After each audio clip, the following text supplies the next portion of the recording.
अस्सलाम वालेकुम। मेरा नाम है मक्की और आज की इस वीडियो में मैं आपसे बात करूंगा कि अगर पाकिस्तान डिफ़ॉल्ट कर जाता है, दिवालिया हो जाता है या बैंक करप्ट हो जाता है, तो इसके बाद होगा क्या? तो इसके बाद गवर्नमेंट क्या करेगी, आम आवाम क्या करेगी? तो इसका मतलब दिवालिया का मतलब क्या होता है? मैं आपको आम अल्फाज में समझाता हूँ कि डिफ़ॉल्ट, बैंक करप्ट या दिवालिया का मतलब ये होता है कि जब आप बैंक से या लोन लेते हैं बैंक से, तो आपको हर महीने सूद की शरह में उसको किस्त देनी होती है। जी, अगर आप किस्त नहीं देते एक माह में, आपने एक महीने दी, दूसरे महीने दी, तीसरे महीने दी, आप चौथे महीने की किस्त नहीं देते, तो बैंक आपको सबसे पहले नोटिस भेजता है। तो उस नोटिस के बाद वो आप में उसको बताता है कि आपने इस महीने की जो किस्त है वो नहीं दी, लिहाजा वो पे करें। अगर आप पे नहीं करते तो वो फिर आपको कोर्ट का नोटिस भेजता है, वो आपको अदालत में ले जाता है। तो जब आप अदालत में ले जाते हैं तो अदालत में जब आप कहते हैं कि मेरी अभी फाइनेंशियल क्राइसिस चल रहे हैं या मैं अभी मेरे पास पैसे नहीं हैं, मुझे थोड़ा वक्त दिया जाए, तो बैंक आपको 3 माह का वक्त देता है। तो आपका जो सूद की शरह है वो भी बढ़ा देता है और आपकी जो फाइनेंशियल एसेट्स हैं, बड़े प्रॉपर्टी है, कोई गाड़ी है, उसके ऊपर भी कब्ज़ा कर लेता है।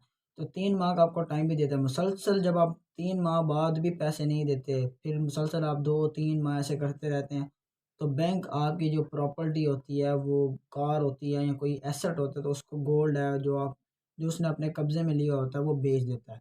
वो बेचने के बाद अपने पैसे पूरे कर लेता है। सेम इसी तरह एक कंट्री की तरह होता है, लेकिन जब कंट्री दिवालिया होता है तो वो कंट्री के अंदर घरों पे आके कब्ज़ा तो ख़ैर नहीं करते, लेकिन उसकी जो क्रेडिट रहती है, जो दुनिया के सामने इमेज होती है, वो कम हो जाती है, ताकि कोई और कंट्री इस कंट्री को कोई लोन वग़ैरह ना दे। अगर वो लोन देगा तो उसको भी पता है कि मुझे लोन वापस नहीं मिलना, क्योंकि सेम इसी तरह जब वो आपकी इमेज गिर जाती है दुनिया के सामने, आप अब कुछ नहीं कर सकते, आपको कोई लोन देने वाला नहीं है। लेकिन पाकिस्तान का सिनेरियो इससे थोड़ा मुख्तलिफ है, क्योंकि पाकिस्तान एक खुददार मुल्क है। पाकिस्तान अपनी खुराक खुद पैदा करता है। गंदम पाकिस्तान में अल्लाह का शुक्र है खुद पैदा करता है, गंदम, चावल, सब्जियां वगैरह, धनिया, ये चीज़ें पाकिस्तान खुददार मुल्क है इस मामले में, प्रोडक्शन के मामले में, खाने के मामले में, राशन पानी इसके पास अपना है। इसके पास दरिया हैं, समंदर है, ज़मीन के नीचे पानी है, लिहाजा अभी हमें डैम की भी ज़रूरत है, लेकिन अब हम उसकी बात नहीं करते। लेकिन पाकिस्तान के पास सब कुछ है। पाकिस्तान एक खुददार मुल्क है, खुराक खुद पैदा करता है। इसी तरह पाकिस्तान के पास डैम वगैरह हैं, बड़े पानी है, ये बिजली भी खुद पैदा करता है। लेकिन 100% पाकिस्तान अपनी आवाम के लिए पूरी नहीं कर सकता, लेकिन उसमें से 30% जो है वो रिकवर हो सकती है। लेकिन उसका ओवरऑल हमें नुकसान ही है जब हम डिफ़ॉल्ट करेंगे। तो इस वक्त पाकिस्तान के, जब मैं ये वीडियो बना रहा हूँ, तो $6.7 बिलियन पाकिस्तान के जो है रिज़र्व अकाउंट्स में पड़े हुए हैं। तो और इस वक्त हर हफ्ते की अगर हम वो देखें, तो मैं आपको यहाँ पर साइड में वो स्टेट बैंक के जो रिज़र्व हैं, पड़ी फॉरेन रिज़र्व्स की एक जो तस्वीर है वो मैं आपको दिखा दूँगा, आप साइड पे देख सकते हैं, मैं आपको प्रोवाइड करूँगा। तो उसमें साफ देख सकते हैं कि अब इस वक्त पाकिस्तान में $6.7 अरब हैं। तो उसमें से हर हफ्ते, हर महीने तकरीबन $700 मिलियन का जो है वो खर्चा हो रहा है, जो कि इसके अकाउंट से गए हैं, आए वापस नहीं है, ये खर्चा ही हो रहा है। तो ये वो हिसाब है कि जब हमारे पास एक 100 रुपये हैं तो हम उसको कब तक खाएंगे। तो इस हिसाब से देखा जाए अगले 3 माह में इसके जो फॉरेन रिजर्व हैं वो ख़त्म हो जाएंगे। तो इसके बाद अगर पाकिस्तान डिफ़ॉल्ट कर जाता है, क्योंकि एजेंसीज़ और आलमी ताकतें जो हैं वो ये चाहती हैं कि पाकिस्तान डिफ़ॉल्ट करे, क्योंकि उसके बाद इंडिया की इमेज आगे आ जाएगी, बांग्लादेश की आगे आ जाएगी कि इंडिया कहाँ से कहाँ पहुँच गया। दोनों मुल्क इकट्ठे आज़ाद हुए थे और बांग्लादेश भी पाकिस्तान के बाद आज़ाद हुआ है। आज उनका टका डॉलर के मामले में बहुत अच्छा, पाकिस्तान के मामले में बहुत अच्छा जा रहा है। इस तरह उनका टका भी आगे जा रहा है। पाकिस्तानी ₹2.5 का एक टका है। तो इस मुल्क को जो दुनिया के सामने बेइज़्ज़त करने का जो वो प्लान है, वो दुनिया इस वक़्त बनाई बैठी है। तो उसके बाद एक जो होगा, अभी पाकिस्तानी अवाम इसके लिए क्या कर सकती है? सबसे पहले अगर मैं आपको रिकमेंड करूँगा कि आप जो अपने जो एसेट्स हैं, जो आपके पास पैसे हैं, वो आप अपने गोल्ड की फ़ॉर्म में रखें। अगर आप डॉलर ले सकते हैं तो अच्छी बात है, नहीं तो गोल्ड की फ़ॉर्म में रखें। गोल्ड आपको हर साल पाकिस्तान में 35% से 40% जो है वो रिटर्न्स दे रहा है as compared to banks. Banks जब आपको दे रहे हैं तो वो 13-14% देते हैं, 13-14%।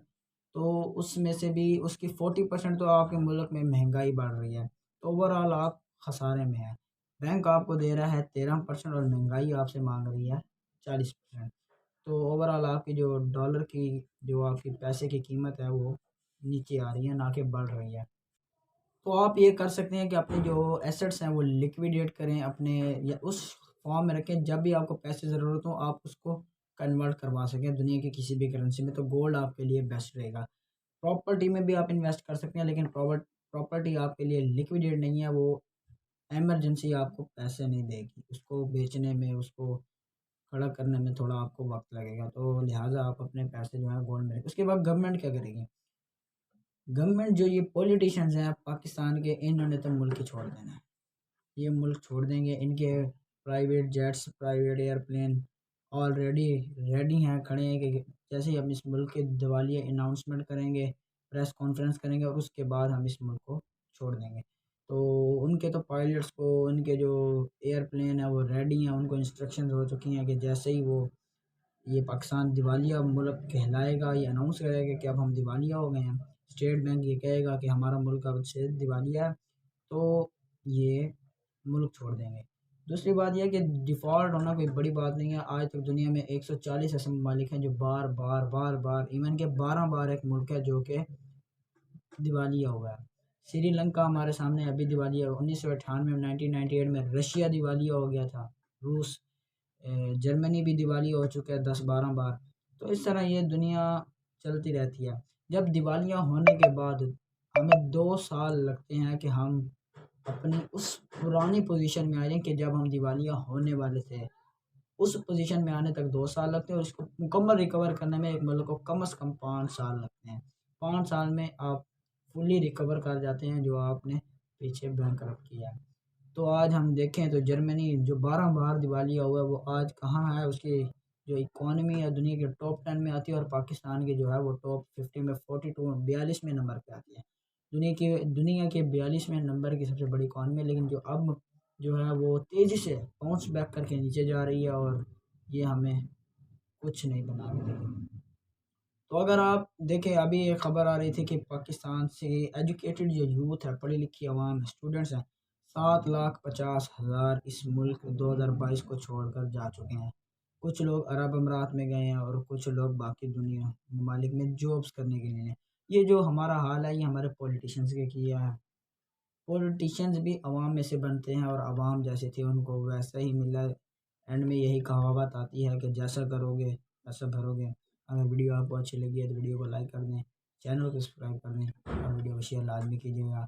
अपना बहुत सारा ख्याल रखिएगा। मिलते हैं आपके साथ अगले वीडियो में। अल्लाह हाफ़िज़।